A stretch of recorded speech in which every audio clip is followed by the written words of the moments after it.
అలా డౌట్ లేదు. ఇప్పుడు నువ్వు నీ వరకు వస్తే ఇప్పుడు నార్మల్గా నువ్వు బాగా సక్సెస్ఫుల్గా ఎదిగిపోయావు, మీ ఫాదర్ని మదర్ని తెచ్చేసుకున్నావా, ఇంకా వాళ్ళు అక్కడే ఉన్నారా? వాళ్ళకి అసలు ఇక్కడ ఉండడం అస్సలు ఉండలేరు సార్. నేను ఒకరోజు ట్రై చేశాను సార్, తీసుకురావడానికి ట్రై చేస్తే మధ్యాహ్నం అన్నారు సార్ వాళ్ళు.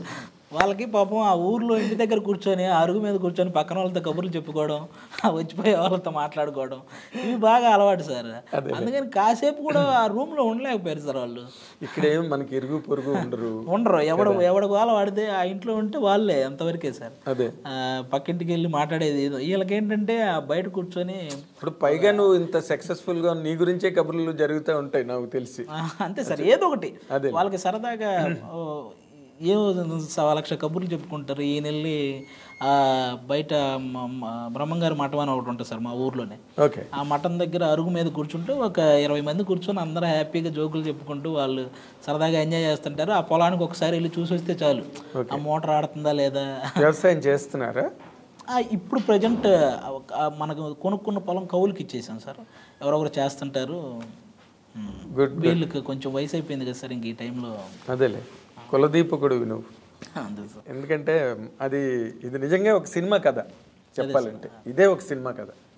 ఎందుకంటే నువ్వు అన్ని పోగొట్టుకున్న ఇంటికి మళ్ళీ అన్ని తీసుకెళ్ళేవాడు, ఇదంతా బాగానే ఉంది. మరి ఏంటి నీ శ్రీ మహాలక్ష్మి ఎప్పుడు ఏం కదా అసలు? సార్ అది చూస్తున్నాను సార్, ఇంకా అంటే మనం ఒక 2 years ఆగి చేసుకుందాం అనుకుంటున్నాను సార్ ఇప్పుడే. అవునా? అంతే సార్. లవ్ గట్ట ఏం పడలేదా? నేను అదే నాకు ఏవో 1-2-3 విన్నాను నేను. బీటెక్లో అలాంటిది ఉండేది సార్. పాపం అమ్మాయికి పెళ్ళి అయిపోయి ఇప్పుడు పిల్లలు కూడా ఉన్నారు. మనం ఆ టాపిక్ మాట్లాడుకున్నా బాగోదేమో. బీటెక్ చాలా ఓల్డ్ చాప్టర్ అయిపోయింది, తర్వాత లేదు సార్. ఇంకా అక్కడతో నిజం. అంతే సార్, నిజంగా సార్, అంతే సార్. ఎలా బీటెక్లో బీటెక్ గురించి నేను అసలు ఎత్తట్లేదు అసలు. బీటెక్ చాలా ఓల్డ్ స్టోరీ. నువ్వు తర్వాత చాలా అచీవ్ చేసావు, జీవితం చాలా మలుపులు తిరిగిపోయింది. అదే సార్, చాలా సమున్నత స్థాయికి వచ్చావు. బీటెక్ ఎవడు అడుగుతాడు ఇంక నేను? ఇప్పుడు నువ్వు ఆ సర్టిఫికెట్ కూడా దాచుకోకలేదు ఇంట్లో. ఇప్పుడు నేను ప్రజెంట్ లైఫ్ నీకు ఒక క్రేజు, ఒక గ్లామరు, ఒక డిమాండు, మ్యాక్సిమం వాటి జోలికి వెళ్ళలేదు సార్. అందుకే కొంచెం ఈ వేలో కొంచెం సక్సెస్ అయ్యానేమో అనుకుంటున్నాను సార్. 100% అయ్యావు, కెరీర్లో అయ్యావు. మరి వాటికి కూడా దూరంగా ఉంటున్నాను, ప్రేమలు పెళ్ళిళ్ళకి అంటే. ప్రేమలకైతే దూరంగా ఉన్నాను సార్, అంతే. పెళ్ళికి కాదు, పెళ్ళికి ఇంక ఇప్పుడే కాదని అనుకున్నాను సార్. ఎందుకంటే నాకంటే సీనియర్లు ఉన్నారు మా టీవీలోనే. అదే సుధీర్ ఉన్నాడు, ప్రదీప్ ఉన్నాడు. అంటే వాళ్ళు చేసుకోకుండా నేను చేసుకుని శబ్దం చేసేవంట. అంతే సార్. శబ్దం చేసావు, ప్రమాణం చేసావు? ప్రమాణం ఏం లేదు సార్, మాకు ఒక సరదా డిస్కషన్ ఉంటుంది కదా సార్. వాళ్ళు ఎప్పుడైనా ఎరాని ఇది ఎప్పుడంటే అన్న ఫస్ట్ మీరు చెప్పండి, మీరు నాకంటే పెద్దోళ్ళు, మీరు అయ్యాక నేను చేసుకుంటాను. అసలు వాళ్ళది ఎందుకు వెళ్ళట్లేదు? ఏదో సుధీర్కి ఏదో లవ్ అఫేర్ ఉంది అంటున్నారు. అవన్నీ టీవీ పర్పస్ సార్. అలాని కాదు సార్, వాళ్ళు కూడా అదే ఊరికే నాదంతా జీరో అయినా అలా ఏం లేదు సార్. వాళ్ళకు కెమిస్ట్రీ ఖచ్చితంగా వర్కౌట్ అయినట్టే కదా సార్. 9 years చేశారంటే ఆ కెమిస్ట్రీ ఉంటుంది కదా. అవునులే. దాన్ని వాళ్ళకి ఇంకా వాళ్ళ పర్సనల్ సార్, అది ఏదున్నా వాళ్ళు తేల్చుకోవాల్సింది వాళ్ళిద్దరు. అవును సార్, అవును. అంతేనా? అవును. సో ఇప్పుడు వాళ్ళు అయిపోగానే నువ్వు లైన్లో ఉన్నానంటావు. అంతే సార్. ఇది అసలు ఏంటి కండిషను? అసలు మీ ఇంట్లో వాళ్ళు ఒప్పుకుంటున్నారా నిన్ను? ఇంకా నేను నా పనిలో ఉన్నాను కదా సార్. ఇంకా వాళ్ళు నన్ను నా అంతకు నేను చెప్పే వరకు పాపం వాళ్ళు కూడా ఏమీ అడగరు సార్. అదే లాక్ చేసేవాళ్ళని. అంతే సార్. అసలు నార్మల్గా నువ్వు ఒక మాట చెప్పు. ఈ సినిమా ఇండస్ట్రీలో సెలబ్రిటీస్ అయిన వాళ్ళ మ్యారేజెస్ 2 రకాలుగా ఉంటాయి. అదే సార్. ఒకటి మన సుధీర్ లాగా ఇండస్ట్రీలో ఉన్న వాళ్ళే కొలీగ్స్, వర్క్ షేర్ చేసుకున్న వాళ్ళు ఒకటి. రెండోది ఇక్కడ ఉన్నప్పటికీ కూడా పేరెంట్స్ చూసి ఏదో సంప్రదాయాలు, కులం, నక్షత్రం, జాతకం ఇవన్నీ ఉంటాయి కదా ఒక సైడ్. ఈ రెండిట్లో దేనికి నువ్వు మొగ్గు చూపిస్తావు?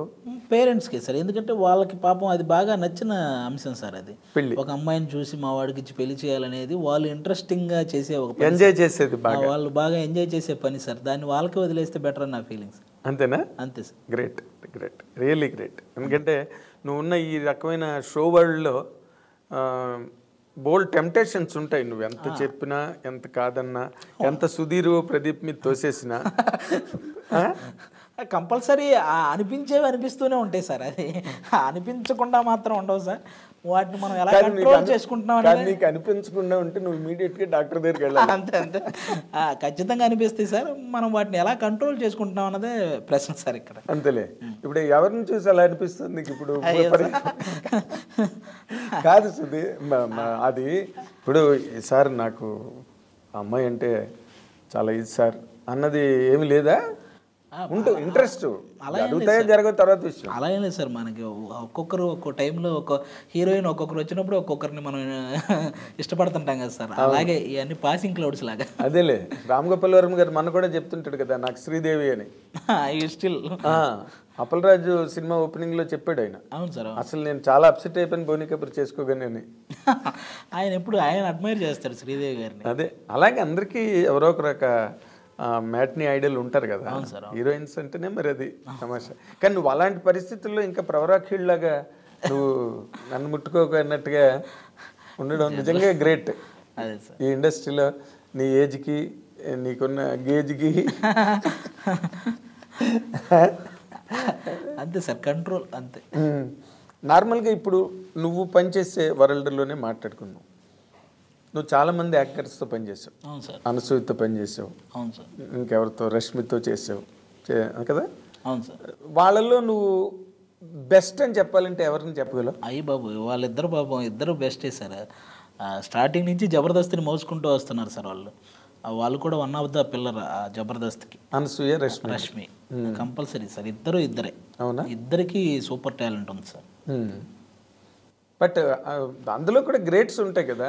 బాలు గారు గ్రేట్, ఘంటసాల గారు గ్రేట్. బట్ ఎందుకు సార్ గొడవలు అయిపోతాయి ఎవరి పేరు చెప్పిన? ఎందుకంటే ఇద్దరితో నేను వర్క్ చేయాల్సిన. అదే, నిన్ను చంపేస్తారేమో. నువ్వు అక్కడికి వెళ్ళి అనసూయ గ్రేట్ అంటావా అని రష్మిని గ్రేట్ అంటావా అని అనసూయ. అంతే సార్. వాళ్ళతో వర్కింగ్ ఎట్లా ఉంటుంది నీకు? చాలా బాగుంటుంది సార్. ఇద్దరు స్పోర్టివ్నెస్ ఎక్కువ సార్ ఇద్దరికి. ఎందుకంటే నేను ఇద్దరితో వర్క్ చేస్తాను, ఇద్దరి మీద డైలాగులు వేస్తుంటాను. చాలా స్పోర్టివ్గా తీసుకుంటారు సార్. ఓకే.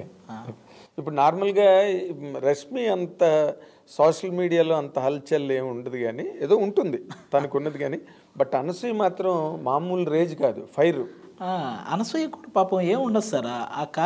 ఆ కాసేపు ఏదన్నా కోపం వచ్చిందంటే కాసేపు అలా మాట్లాడతారేమో, కానీ వెంటనే చాలా సాఫ్ట్ సార్ ఆ అమ్మాయి. అవును, చాలా సాఫ్ట్.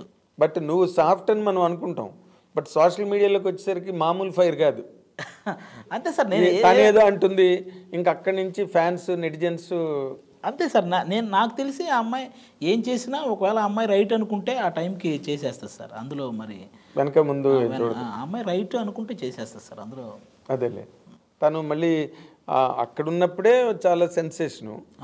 మన యాంకర్గా ఉన్నప్పుడే. ఇంకా రంగమ్మత్త అయిన తర్వాత రేంజ్ మారిపోయింది. కానీ బాగా చేసింది సార్ ఆ అమ్మాయి. రంగమత్తగా చాలా బాగా చేసింది. రీసెంట్గా పెద్ద కాపు సినిమా రిజల్ట్ ఎలా ఉన్నా కూడా ఆ అమ్మాయి క్యారెక్టర్ ఉంటుంది సార్. అంటే డైరెక్టర్లు కూడా ఇప్పుడు తనకి ఒక క్యారెక్టర్ అని వాళ్ళు రాసుకుంటున్నారు అదే అనసూయ కోసం. అవును సార్. ఆ స్పేస్ ఇస్తున్నారు. అవును సార్. తనకి చాలా గొప్ప విషయం. బాగా పర్ఫామ్ చేస్తుంది సార్. పర్ఫామ్ చేసినా చెప్పినా క్యారెక్టర్ సూటబిలిటీ మీద అవును సార్ త్రూ అయిపోతున్నది. అవును sir. She suits that character. ఇప్పుడు రంగమ్మతే దానికి ఎగ్జాంపుల్. అంతే సార్. అంత పెద్ద కాస్టింగ్లో రంగస్థలం అనగానే గుర్తుండిపోయే క్యారెక్టర్లో అది కూడా ఒకటి సార్. అయ్యో, ఎంత మాట. అసలు తన మీదే కదా సినిమా క్లోజ్ అయ్యింది కూడా, తన మీదే, ఆ క్యారెక్టర్ మీదే కదా. తన్నే కదా చేస్తాడు ప్రెసిడెంట్ బుచ్చిబాబు. అవును సార్. ప్రెసిడెంట్ చేయడం చాలా మంచి సక్సెస్ ఉంది ఇన్ జనరల్గా.